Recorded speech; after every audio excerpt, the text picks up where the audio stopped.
Al día siguiente nos trasladan hacia una prisión y comienza mi vida de prisionero de conciencia.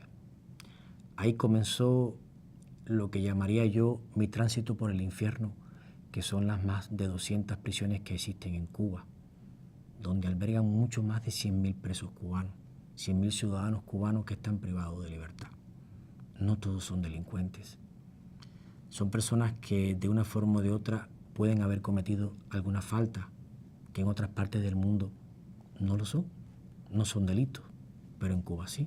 O incluso personas que realmente no han hecho nada, pero en Cuba existe un delito que es índice de peligrosidad delictiva. Y muchas personas de los que están allí, incluyendo opositores, pues están en las prisiones bajo esta figura delictiva, que tampoco es un delito según ellos, porque no les celebran ni juicio. Y yo formaba parte de uno de ellos. A la semana de estar allí ya en prisión, nos informan que seríamos sometidos a un régimen de aislamiento por 2 años.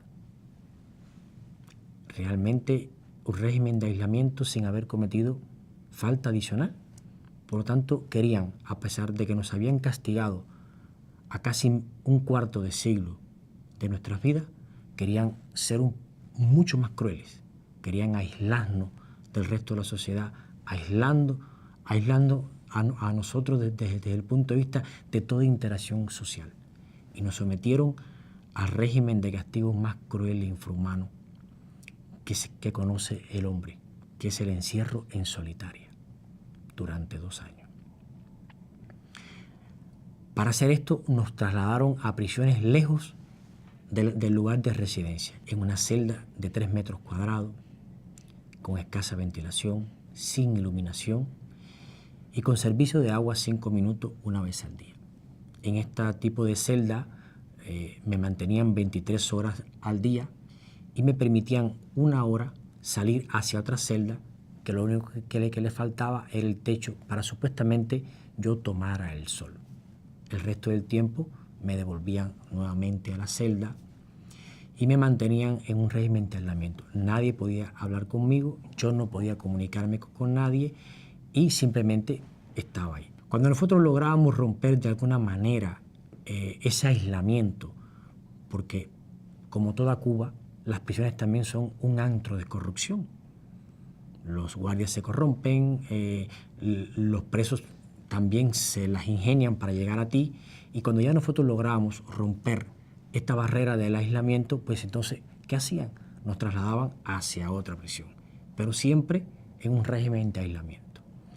Esto provocó en mí realmente un efecto devastador. Al año y medio de yo estar ahí, pues adquirí una enfermedad que tendré que cargar el resto de mi vida con ella. Es una enfermedad que se adquiere por este tipo de régimen, por someterte a este estado de presión y tensión, a este estado de aislamiento, a este estado donde se pierde todo vínculo de interacción con el mundo real. Esto provocó que de una persona de 86 kilogramos de peso al entrar a prisión, llegué a pesar menos de 45 kilogramos 1 año después. Hasta que mi deterioro fue tal que realmente yo llegué a pensar, y mis familiares también, que yo en cualquier momento moría. A partir de ahí, la presión internacional, los amigos, la presión familiar, pues presionó tanto que las autoridades se vieron obligados a llevarme hacia un hospital de un presidio, es decir, de la prisión. Me llevaron hacia el hospital de la prisión y comenzaron a intentar mejorar todo aquel estado. Me llevaron para la prisión nacional en el Combinado del Este de La Habana y ahí me recluyeron nuevamente en un hospital de ahí. Ahí trataron de mejorarme un poco y por lo menos estabilizarme. Ya habían pasado 2 años, me sacaron del régimen de aislamiento y me pusieron a convivir con el resto de la población penal, en una celda individual, pero ya tenía contacto con algunos. Seguía siendo vigilado, mi correspondencia seguía siendo censurada, las visitas seguían siendo espaciadas cada 3 meses, pero ya tenía un vínculo con el resto. Aquí comenzó entonces, diríamos que otra etapa de mi vida. Tenía la obligación de conservar mi vida, tenía esa obligación. Esa obligación estaba por mi convicción, por mi fe religiosa, por mi familia, por mis amigos y sobre todo, diríamos que por todo un conjunto de cosas que contemplaba incluso la opinión internacional. Ese grupo de amigos que a nivel internacional estaban presionando por mi estado, que estaban presionando por mí. Por lo tanto, ya yo no me debía a mí, ya yo me debía a una causa, me debía a una razón. Por lo tanto, yo no debía permitir morir dentro de la prisión.